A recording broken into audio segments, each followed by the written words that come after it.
এই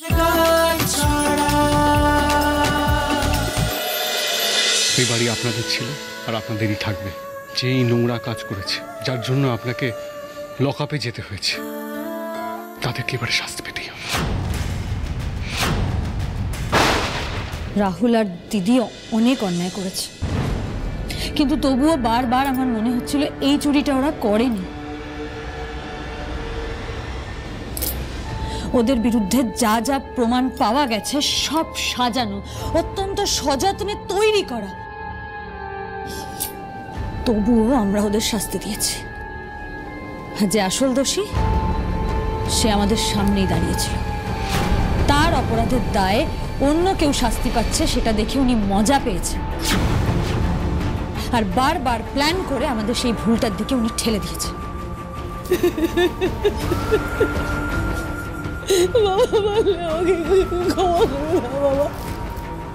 একদম দোষ দিবি না, যা হয়েছে তাতে তোর কোনো দোষ নেই। এই লোকটার করা অপরাধের দায় তোর নয়। চুরিটা তো আপনি করেছিলেন পিসেমশাই, তবুও সেই চুরির দায় আপনি আমার কাঁধে চাপিয়েছিলেন।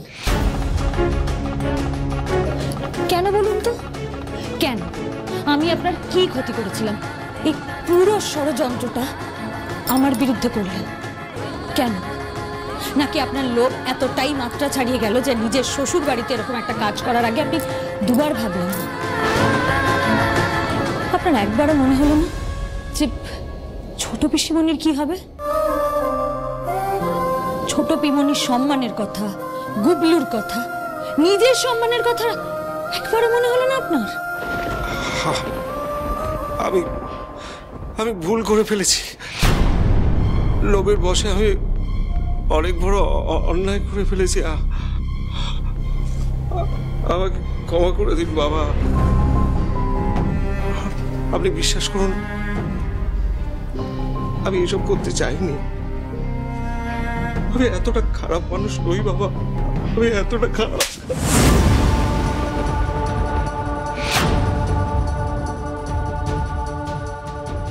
তুমি যা করেছো তার কোনো ক্ষমা হয় না প্রসন্ন। তুমি আমাদেরই বাড়িতে থেকে আমাদের এত বড় সর্বনাশ করলে। পিসেমশাই, তুমি আমাদের বাড়ির মান সম্মান নিয়ে খেলেছো, আমাদের ব্যবসা নিয়ে খেলেছো, আমাদের ভবিষ্যৎ নিয়ে খেলেছো। তুমি কোনোদিন আমাদের কাছে ক্ষমা পাবে না। তুমি যে ভুল করেছো তার শাস্তি তুমি পাবে। সেদিন বিনা দোষে খড়িকে পুলিশ নিয়ে গেছিল, কিন্তু আজকে আসল অপরাধীকে পুলিশ নিয়ে যাবে। আর পুলিশ এখানে এক্ষুনি আসবে। একজন চোরের যা শাস্তি হওয়া উচিত সেই শাস্তি আজ তোমার হবে। তুমি যা করেছো তার সত্যি কোনো ক্ষমা হয় না। সারাটা জীবন এবার গড়াদের পেছনে কাটালে, তাহলে যদি শেষ জীবনে তোমার আক্কেল হয়। মধু, আর একটা কথা বলবে না তো? কিসের অভাব রেখেছিল বলো তো?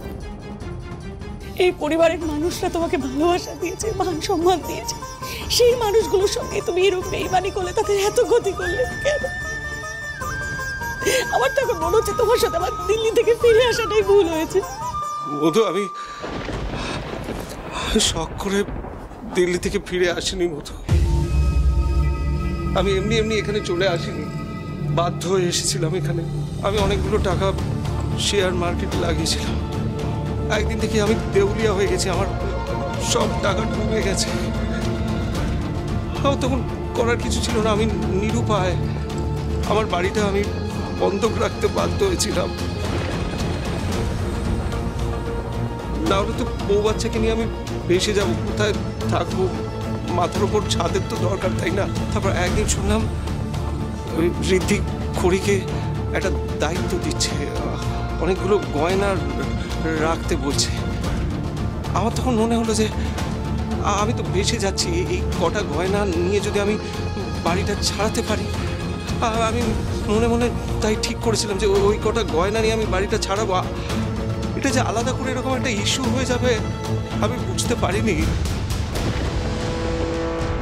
আমাদের বাড়িটা বন্ধক রাখা, তোমার যে এত বড় একটা লস হয়েছে, কই কই আমাকে যে তুমি কিছু জানাওনি প্রসন্ন? তুমি যদি আমাকে জানাতে, আমি নিজে বাবার কাছ থেকে টাকা নিয়ে তোমার হাতে তুলে দিতাম। কি দরকার ছিল বলো তো তোমার চুরি করার? আমি কোন মুখে বলতাম তোমাকে মধু? আর তাছাড়া সেই সময় আমার মা আর একটা কথা বলবে না, তুমি চুপ করে থাকো। তুই যা অন্যায় করেছো তার কোনো ক্ষমা হয় না। তুমি এখন দাঁড়িয়ে দাঁড়িয়ে এখানে অজুহাত দিচ্ছ, বাজে কথা বলছো, তোমার লজ্জা করছে না? অজুহাত নয় বোধ আমি করি করি আমি তোমার কাছে হাত জোর করে ক্ষমা চাইছি করি। আমাকে তুমি ক্ষমা করে দেওয়া, আমাকে পুলিশের হাতে তুলে দিও না। আমি তোমার কাছে ভিক্ষে চাইছি করি, আমাকে পুলিশের হাতে তুলে দিও না। আমি জানি আমি তোমাকে অনেক অসম্মান করেছি, অনেক অপমান করেছি, আমার জন্য তোমাকে অপমান সহ্য করতে হয়েছে। তার জন্য তুমি আমাকে শাস্তি দাও। আমি আমার জুতো খুলে দিচ্ছি, তুমি আমাকে জুতো মারো, কিন্তু আমাকে ওদের হাতে তুলে দিও না প্লিজ। ব্যাস, আবার নাটক শুরু হয়ে গেল। আচ্ছা মিশু, তুমি আমাদের কি ভাবো বলো তো? আমরা বোকা? শোনো, তোমার এই চালাকি বুঝবো না, এতটা নাইফ কিন্তু আমরা নই। So please cut this unnecessary drama. চালাকি করছি না, আমি কোনো ড্রামা করছি না। তুমি বুঝতে পারছো না, তোমরা বুঝতে পারছো না। আমি জেলে গেলে পুলিশ যদি আমাকে নিয়ে যায় তাহলে আমার বউ বাচ্চার কি হবে? সব থেকে বড় কথা, আমার ছোট ছেলে গুবলু, ও কি করবে? ওকে তো সবাই বলবে যে ও চোরের ছেলে। বাবা বাবা, গুবলুর কথা ভেবে, আপনার মেয়ের কথা ভেবে আমাকে ক্ষমা করে দিন বাবা। ওদের নিয়ে তোমাকে মাথা ঘামাতে হবে না। নরেন্দ্রনাথ সিংহ রায় বেঁচে থাকতে আমার মেয়ে আর নাতির দায়িত্ব অন্য কাউকে নিতে হবে না। আমি পারি ওদের দায়িত্ব নিতে, কিন্তু কিন্তু তোমার জন্য আমাদের বাড়ির দরজা চিরকালের মতো বন্ধ হয়ে গেল। রাহুল আর দুটি চুরি না করেও যে শাস্তি পেয়েছে, আজ সেই শাস্তি তোমাকে পেতে হবে। আর শুধু গুবলুর মুখের দিকে তাকিয়ে আমি তোমার পুলিশের হাতে তুলে দিতে পারছি না, কিন্তু তোমায় আমি ক্ষমা করতে পারবো না।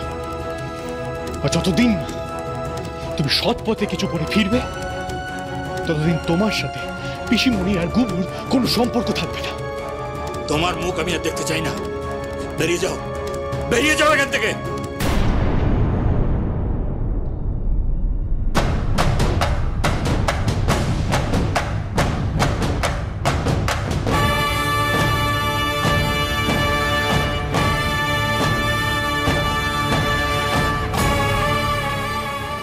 এই ঋণ আমি ভুলবো না ঋদ্ধি, আমি ফিরে আসবো, নিশ্চয়ই ফিরে আসবো।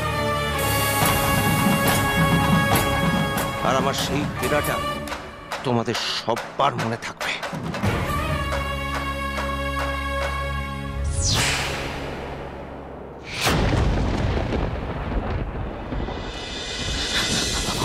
ও জামাই বাবা, খড়িমা। বনি বলছে যে এই বাড়িটা নাকি আবার আমরা ফিরে পাবো। আরে আরে, বিক্রি হয়ে যায়নি তো বাড়িটা?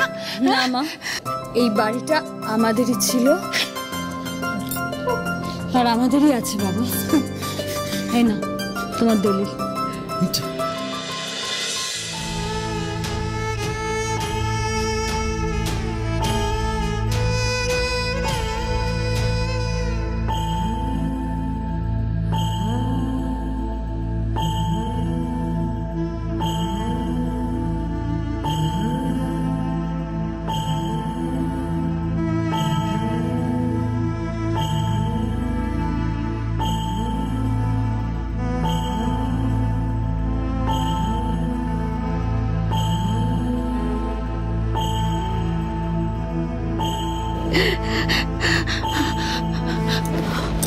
ওখরি, বাড়িটা বিক্রি হয়ে যায়নি বল? বাড়িটা আমাদেরই আছে, বিক্রি হয়ে যায়নি। হ্যাঁ মা, বাড়িটা সারা জীবন আমাদেরই থাকবে।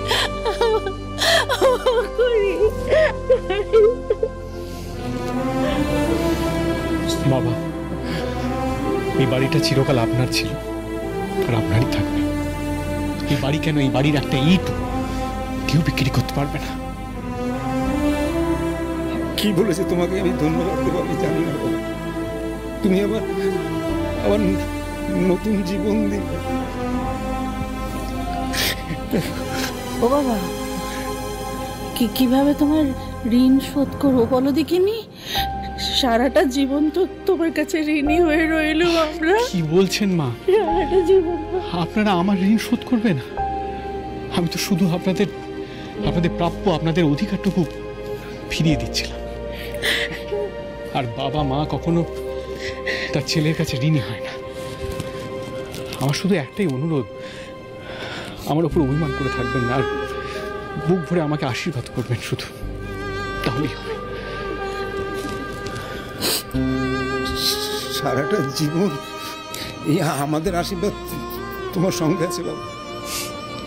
এই জগৎ সংসারে যেখানেই থাকি না কেন, মন প্রাণ দিয়ে তোমার মঙ্গল কামনা করে যাবো আমরা।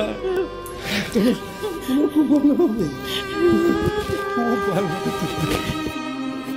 ভালো থাকো, ভালো থাকো।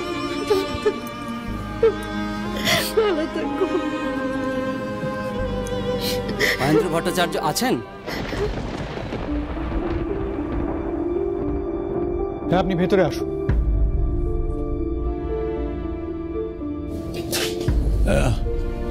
আমি মহেন্দ্র ভট্টাচার্য, কিন্তু আপনাকে তো আমি মানে চিনলাম না।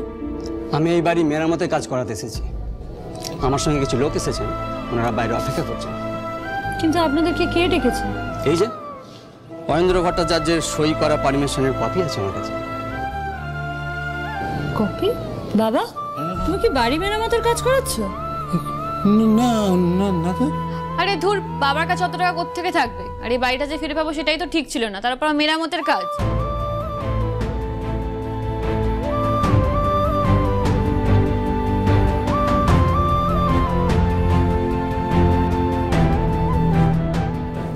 আপনি আমার পেপারটা, আপনি বাইরে অপেক্ষা করুন, আপনাকে ডাকছি।